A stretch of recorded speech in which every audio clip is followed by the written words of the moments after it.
Love removes self-hate. 1 John 4:18 says, perfect love will remove all fear.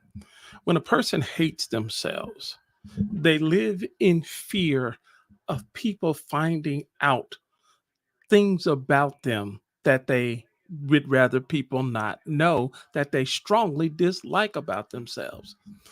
If a person lives with criticism, they learn to ridicule. And so you can't love yourself if somebody is constantly, especially as a child, because I've said this often. We learn to hate ourselves or strongly dislike ourselves long before we learn to love ourselves. If you are fortunate to have had parents or to be in an environment or a community or in a circle of people that showered you with love, man, my hat's off to you. But for a lot of people, we were raised in environments where, and again, no put down on your parents or the people in your environment. If they would have known what they were doing to you, they never would have done it. But nevertheless, it was done through criticism, through ridicule, through shaming, through blaming, through accusing, or physically harming you. You learn how not to like yourself. You learn how not to love yourself.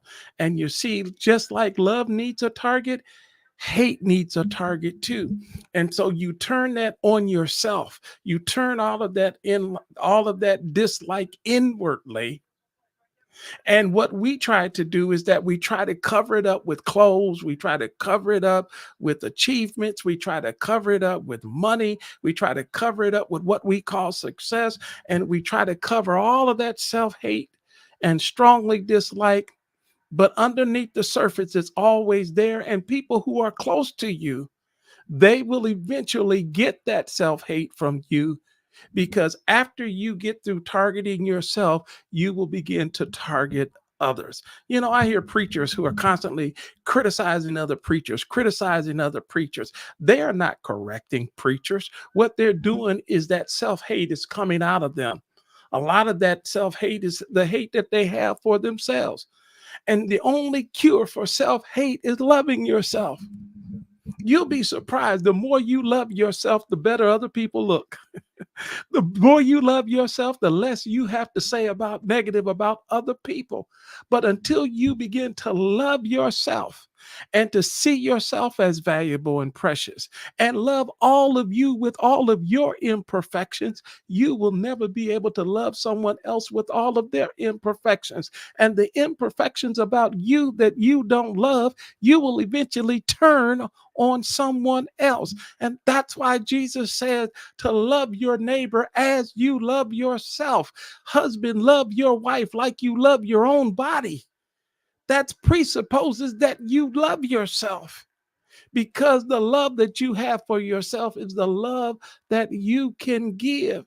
But if there's anything if I could wave a magic wand, is to remove all of the self-hate, because I said hate needs a target. And if self-hate is not dealt with, it will go inside of a school. And you know what they'll do with a gun inside of a school? That's self-hate. It was all the stuff you see on the news every day where people are harming people. They're doing it because of they hate themselves. And people bring out the hate that's already there. Man, we got a job to do. And it starts with each one of us making a quality decision that I'm going to love myself, and I'm going to I'm not talking about self care. I'm talking about self love. And then you move to self care. But never do use self care as an excuse to basically to camouflage self love. Self love is a decision to see yourself as valuable and precious, to receive the love that God has for you. So if we can do anything, the best thing that you can do for yourself is to love all of you. I kind of think of John Legend song, "All of Me," when he says, "I love you with your imperfections. I still love all of you."